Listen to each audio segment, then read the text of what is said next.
What's going on, everyone? It's time for another drama film review. Today we're going to review Midnight Express. It was released by Columbia Pictures October 6, 1978. It's written by Oliver Stone and produced by Alan Marshall and David Putnam and directed by Alan Parker. It also did like Angel Heart, Mississippi Burning, uh, Bugsy Malone, and Birdie, to name a few.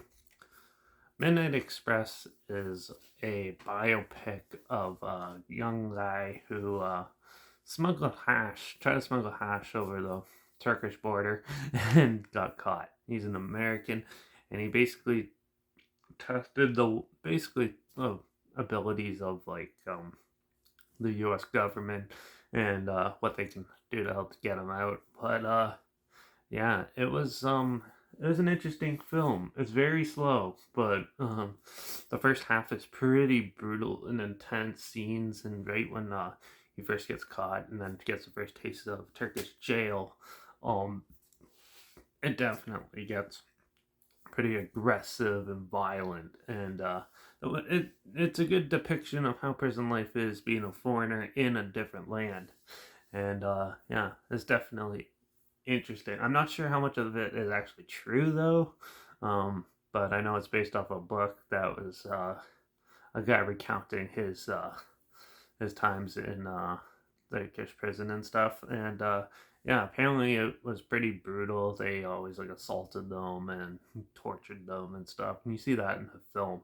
But he also made some good friends technically to help him out and try to get him out.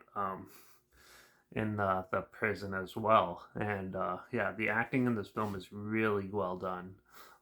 There's very believable performances and really well put together. The cinematography is really good too, even for the bleakness of like the setting of the story and stuff. They did a good job at keeping that alive. So you always have the bleak dreariness of just being in a prison, and then you also have all his thoughts be told to you, and just the way he is emotionally impacted by it and stuff. It really is a moving film, but it's not going to be for everyone.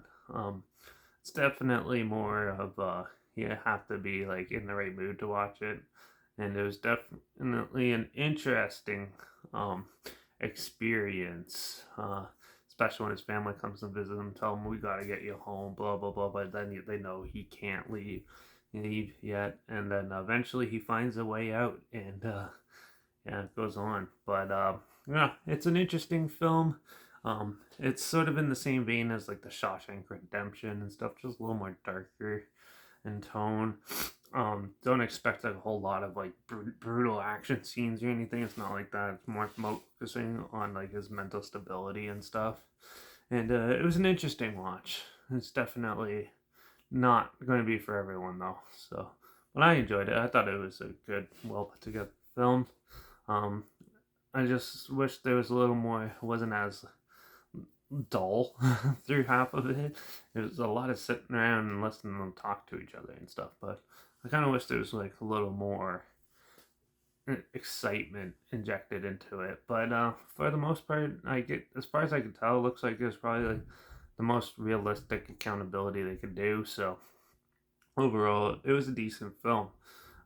Yeah, but besides it just being like a little slow and dull, there's it's still a pretty good movie. So I'm gonna give this one a 4 out of 5. So yeah, but like always, there's a trailer link down below if you want to check it out. If it sounds like something you're interested in, also link down below is my Instagram. That's where I always post clips of films I'm going to review in the future on my story. You should add the film title and hashtag, subgenre film and hashtag, so you're aware of it. Also down below is my Letterbox of Derek P reviews. That's where I post my first star rating right after watching the film. So follow me on one of those two platforms. Stay in the loop with this channel. Like this video, share it so more people are aware of it. Comment your opinions of the film down below if you have any. And if you have any films or film franchises that you want to hear my opinions on in the future, comment those down below too. I'll try my best them as soon as I can, and if I can find them. And I'll review any genre as well. So yeah. But that's it for this one. So make sure you subscribe. Hopefully we find something weird, obscure, and odd that you never thought of checking out together. Or so you can hear my opinions on popular films coming out at the time, um, and popular classic films. as well, like so much like that, somewhat like this, and yeah, make sure, and also the reviews on other things, and don't forget to ring that bell because we're gonna continue on with the '70s classic films and stuff. I got a comedy thriller type deal. It's sort of like a Clue movie, Murder by Death, that I'm probably going to check out next. So that'll probably be the next review coming out. So make sure you ring that bell so you don't miss that one. And yeah, watch out for all those Turkish crazies taking foreigners prisoner. And I guess I'll see you all in the next review. So until then, cheers.